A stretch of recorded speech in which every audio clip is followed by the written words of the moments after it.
हम विनम्रता पूर्वक युवाओं के सारथी और ऊर्जा के पावर हाउस माननीय प्रधानमंत्री श्री नरेंद्र मोदी जी से अनुरोध करते हैं कि वे अपने प्रेरक विचारों से हमारा मार्गदर्शन करें।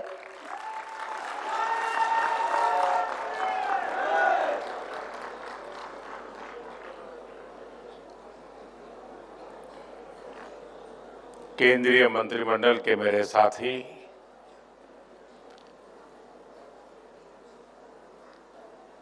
सभी सांसदगण,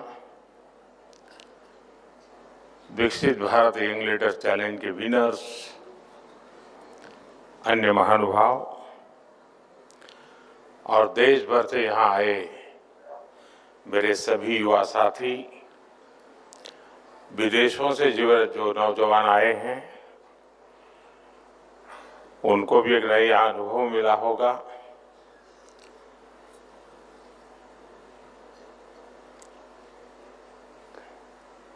आप लोग थक नहीं गए?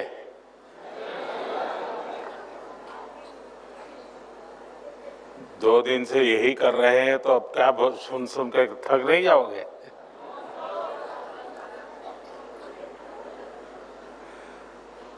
वैसे तो बीच में मैंने जितना कहना था कह दिया था।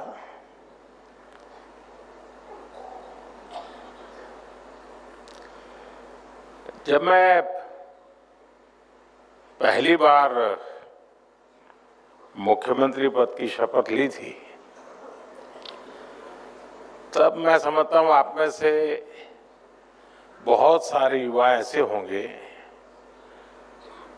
जिनका जन्म भी नहीं हुआ होगा।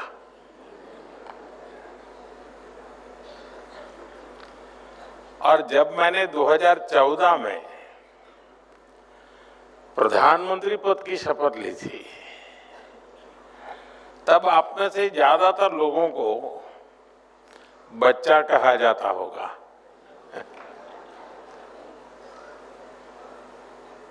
लेकिन पहले मुख्यमंत्री के रूप में और फिर अभी प्रधानमंत्री के रूप में मुझे हमेशा युवा पीढ़ी पर बहुत ज्यादा विश्वास रहा है।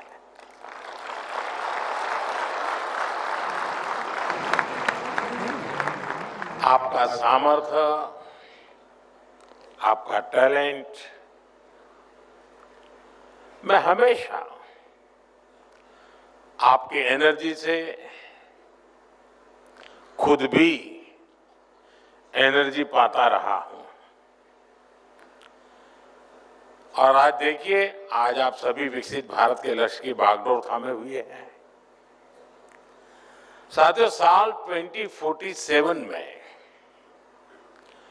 जब हमारी आजादी के 100 साल होंगे,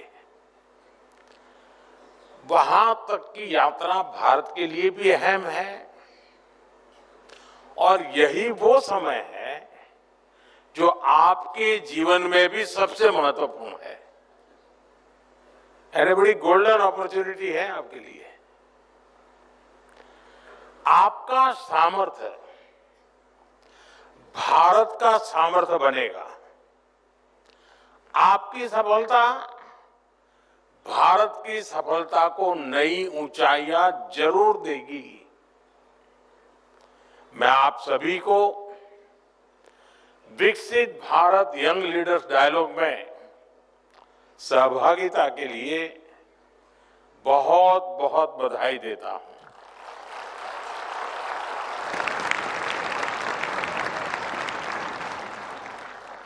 मैं इस विषय पर आगे विस्तार से बात जरूर करूंगा, लेकिन पहले बात में आज के विशेष दिन की। साथियों, आप सभी जानते हैं कि आज स्वामी विवेकानंद जी की जन्म जयंती है।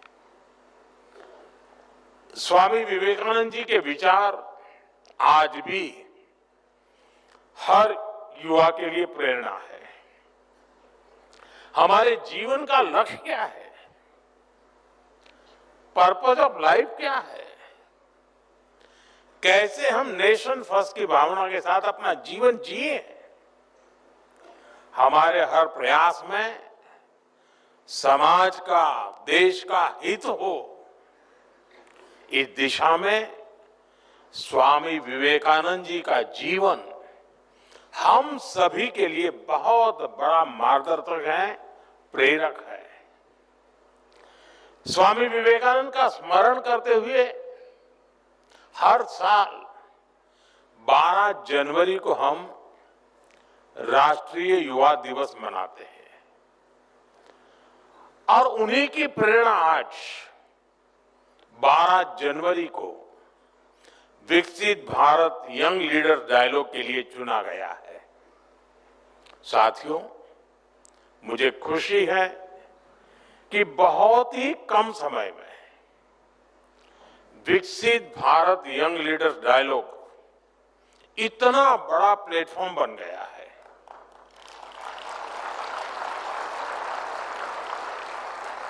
एक ऐसा प्लेटफॉर्म जहां देश के विकास की दिशा तय करने में युवाओं की सीधी भागीदारी होती है। करोड़ों नौजवानों का इससे जुड़ना, 50 लाख से अधिक नौजवानों की रजिस्ट्री, 30 लाख से अधिक युवाओं का विकसित भारत चैलेंज में हिस्सा लेना, देश के विकास के लिए अपने विचार शेयर करना, इतने बड़े स्केल पर युवा शक्ति का एंगेज होना अपने आप में अभूतपूर्व है।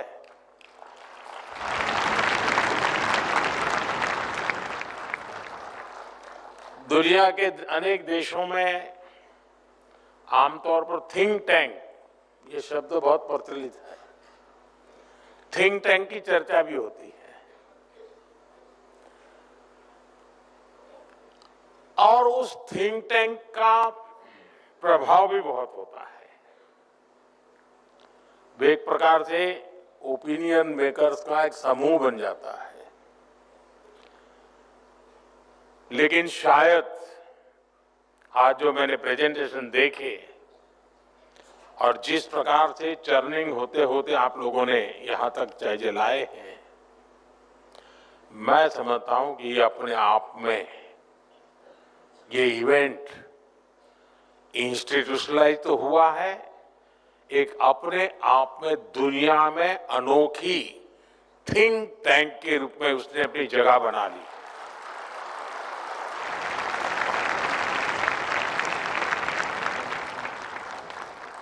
एक निश्चित विषय को लेकर, निश्चित लक्ष्य को लेकर के लाखों लोगों का मंथन होना, इससे बड़ा थिंकिंग क्या हो सकता है। और मुझे लगता है कि इसके साथ थिंक टैंक शब्द बैठता नहीं है, क्योंकि टैंक शब्द इसलिए आया होगा छोटा सा होता है। ये तो विशाल है, सागर से भी विशाल है और समय से भी आगे है और विचारों में समंदर से भी ज्यादा गहरा है।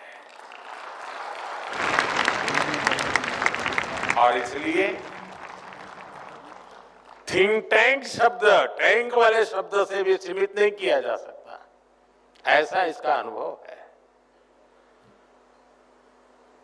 और जिन विषयों को आज आपने चर्चा में लिया है, जैसे खासतौर पर विमेन लेड डेवलपमेंट और यूथ पार्टिसिपेशन इन डेमोक्रेसी, ऐसे गंभीर विषयों पर जिस प्रकार से विचार आपने रखे हैं, ये प्रशंसनीय है।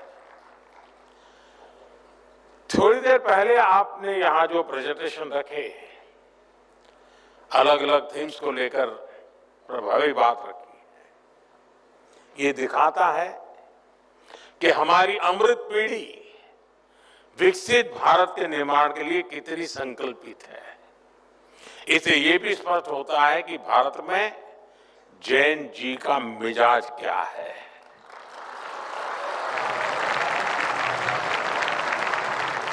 भारत का जैन जी कितनी क्रिएटिविटी से भरा हुआ है। मैं आप सभी युवा साथियों को मेरा युवा भारत संगठन से जुड़े सभी नौजवानों को इस आयोजन के लिए और इसकी सफलता के लिए मैं बहुत बहुत बधाई देता हूं, आप सबका अभिनंदन करता हूं। साथियों, मैंने जब अभी आपसे बातचीत शुरू की तो 2014 का जिक्र किया था। तब यहां बैठे ज्यादातर युवा 8-10 साल के ही रहे होंगे। अखबार पढ़ने की उनकी आदत भी नहीं डेवलप हुई होगी। आपने पॉलिसी पैरालिसिस का वो पुराना दौर नहीं देखा जब उस समय की सरकार की इसलिए आलोचना होती थी कि वो समय पर फैसले नहीं लेती, और जो फैसले होते भी थे वो जमीन पर ठीक से लागू नहीं होते थे। नियम कायदे ऐसे थे जिससे हमारा नौजवान कुछ नया करने के बारे में सोच भी नहीं सकता था। देश का युवा परेशान था कि इतनी बंदिशों में वो जाए तो जाए कहां। साथियों, ये हालत ये थी कि अगर किसी एग्जाम के लिए, जॉब के लिए अप्लाई करना होता था तो सर्टिफिकेट अटेस्ट कराने के लिए अफसरों और नेताओं के साइन लेने में ही दम निकल जाता था। फिर फीस का डिमांड ड्राफ्ट बनाने के लिए बैंक और पोस्ट ऑफिस के चक्कर लगाने पड़ते थे। अपना कोई बिजनेस शुरू करना होता था तो बैंक कुछ हजार रुपए लाने के लिए 100 गारंटी मांगते थे। आज ये बातें बहुत असामान्य लगती हैं, लेकिन एक दशक पहले तक यही सब कुछ चलता था। साथियों, आपने यहां स्टार्टअप्स को लेकर प्रेजेंटेशन दिया। मैं आपको स्टार्टअप इकोसिस्टम का ही उदाहरण देता हूं कि इसमें जो परिवर्तन होता है वो कैसे हुआ है। दुनिया में 50-60 साल पहले स्टार्टअप कल्चर शुरू हुआ। धीरे धीरे वो मेगा कॉरपोरेशन के युग में बदल गया, लेकिन इस पूरी जर्नी के दौरान भारत में स्टार्टअप्स के बारे में बहुत कम चर्चा होती थी। साल 2014 तक तो देश में 500 से भी कम रजिस्टर्ड स्टार्टअप हुआ करते थे। स्टार्टअप कल्चर के अभाव में हर क्षेत्र में सरकार का ही दखल आ भी रहा। हमारा युवा टैलेंट, उसका सामर्थ्य, उसे अपने पूरा करने का मौका नहीं मिला। साथियों, मुझे अपने देश के युवाओं पर भरोसा है, आपके सामर्थ्य पर भरोसा है, इसलिए हमने एक अलग राह चुनी। हमने युवाओं को ध्यान में रखते हुए एक के बाद एक नए स्कीम्स बनाई। यहीं से स्टार्टअप रिवॉल्यूशन ने भारत में असली गति पकड़ी। Ease of doing business reforms, startup India, digital India, funds of funds, tax और कंप्लायंस सिंप्लीफिकेशन, ऐसे अनेक इनिशिएटिव लिए गए। ऐसे सेक्टर जहां पहले सिर्फ सरकार की सब कुछ थी, सब कुछ उसी की चलती थी, उनको युवा इनोवेशन, युवा एंटरप्राइज के लिए ओपन किया गया। इसका जो प्रभाव हुआ वो भी एक अलग ही सक्सेस स्टोरी बन चुका है। साथियों, आप स्पेस सेक्टर को ही लीजिए। 5-6 साल पहले तक स्पेस सेक्टर को आगे बढ़ाने की जिम्मेदारी सिर्फ इसरो पर थी। हमने स्पेस को प्राइवेट एंटरप्राइज के लिए ओपन किया, इससे जुड़ी व्यवस्थाएं बढ़ाई, संस्थाएं तैयार की, और आज स्पेस सेक्टर में 300 से अधिक स्टार्टअप काम कर रहे हैं। देखते ही देखते हमारे स्टार्टअप स्काईरूट एरोस्पेस ने अपना रॉकेट विक्रम एस तैयार कर लिया है। एक और स्टार्टअप अग्निकुल कॉस्मोस ने दुनिया का पहला 3D प्रिंटेड इंजन बनाकर सबको चौंका दिया है। ये सब स्टार्टअप की कमाल है। भारत के स्पेस स्टार्टअप अब लगातार कमाल करके दिखा रहे हैं। साथियों, मैं अब आपसे एक सवाल करता हूं। आप कल्पना करिए कि अगर ड्रोन उड़ाने पर 24 घंटे अनेकों तरह की पाबंदी लगी रहती तो क्या होता। ये थी। पहले हमारे यहां ड्रोन उड़ाना या बनाना दोनों कानूनों के जाल में फंसा हुआ था। लाइसेंस लेना पहाड़ चढ़ने जैसा काम था और इसे केवल सुरक्षा के नजरिए से ही देखा जाता था। हमने नए नियम बनाए, नियम आसान किए। इसके कारण आज हमारे यहां कितने ही युवाओं को ड्रोन से जुड़े सेक्टर में आगे बढ़ने का मौका मिला है। युद्ध क्षेत्र में मेड इन इंडिया ड्रोन देश के दुश्मनों को धूल चटा रहे हैं और कृषि क्षेत्र में हमारी नमो ड्रोन दीदियां खेती में ड्रोन टेक्नोलॉजी का उपयोग कर रही है। साथियों, डिफेंस सेक्टर भी पहले सरकारी कंपनियों पर ही निर्भर था। हमारी सरकार ने इसको भी बदला। भारत के डिफेंस इकोसिस्टम में स्टार्टअप के लिए दरवाजे खोले। इसका बहुत बड़ा फायदा हमारे युवाओं को ही मिला है। आज भारत में 1000 से अधिक डिफेंस स्टार्टअप्स काम कर रहे हैं।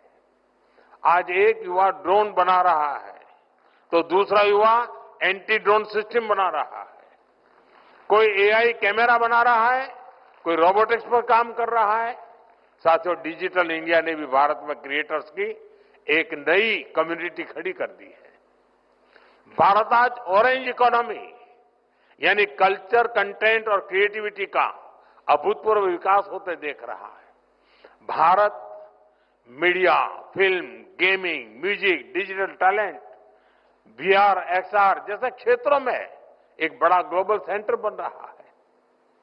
अब यहां पर एक प्रेजेंटेशन में हमारे कल्चर को एक्सपोर्ट करने की बात तेज आई है। मैं तो आप नौजवानों से आग्रह करता हूं, हमारी जो कहानियां हैं, कहानी किस्से हैं, रामायण है, महाभारत है, बहुत कुछ है। क्या हम उसमें गेमिंग की दुनिया में ले जा सकते हैं इन चीजों को? पूरी दुनिया में गेमिंग एक बहुत बड़ा मार्केट है, बहुत बड़ी इकोनॉमी है। हम अपनी माइथोलॉजी की कथाओं को लेकर के भी गेमिंग की दुनिया में नए नए खेल ले जा सकते हैं। हमारे हनुमान जी पूरी दुनिया की गेमिंग को चला सकते हैं।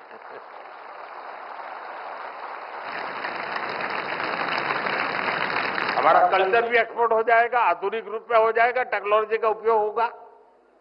और आजकल भी मैं देख रहा हूं हमारे देश के कई स्टार्टअप हैं जो गेमिंग की दुनिया में बहुत बढ़िया भारत की बातें कह रहे हैं और बच्चों को भी खेलते खेलते भारत को समझना सरल हो जाता है।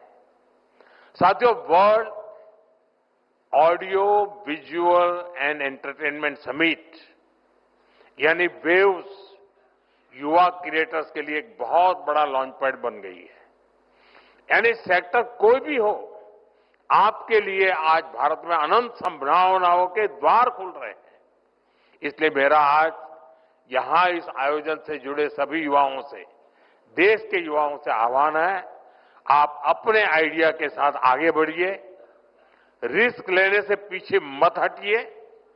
सरकार आपके साथ कंधे से कंधा मिलाकर चल रही है। साथियों, बीते दशक में बदलाव का, रिफॉर्म्स का जो सिलसिला हमने शुरू किया वो अब रिफॉर्म एक्सप्रेस बन चुका है और इन रिफॉर्म्स के केंद्र में आप है, हमारी युवा शक्ति है।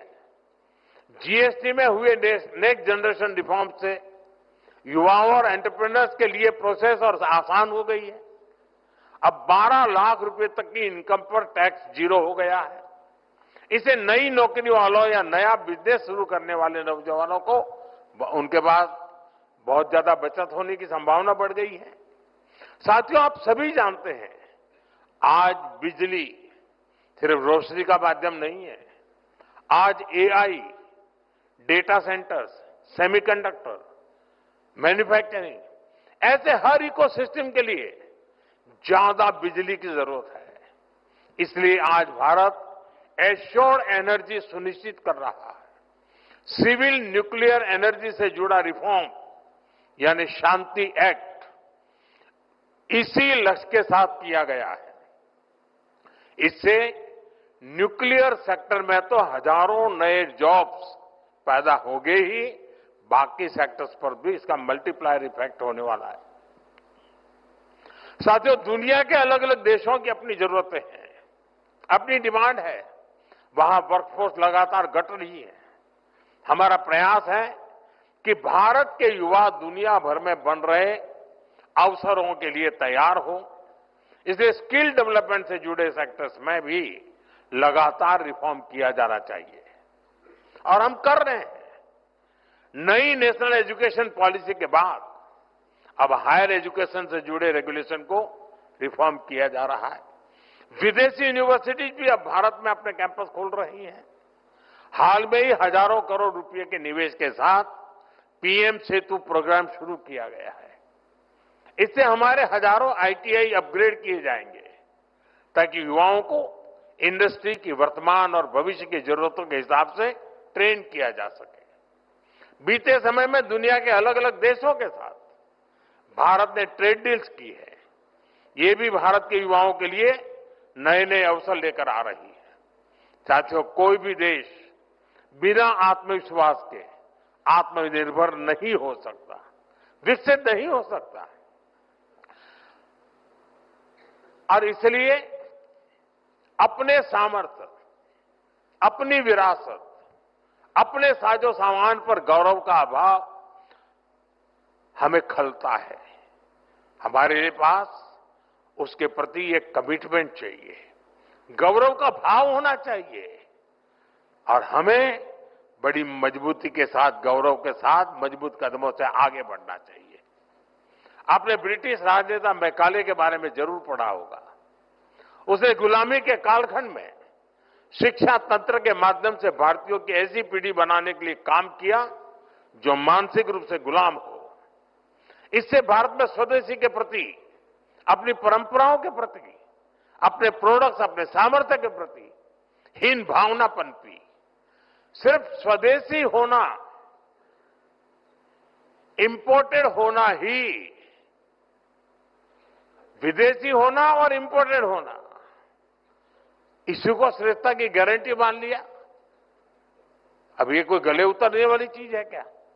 हमें मिलकर गुलामी की इस मानसिकता को खत्म करना है।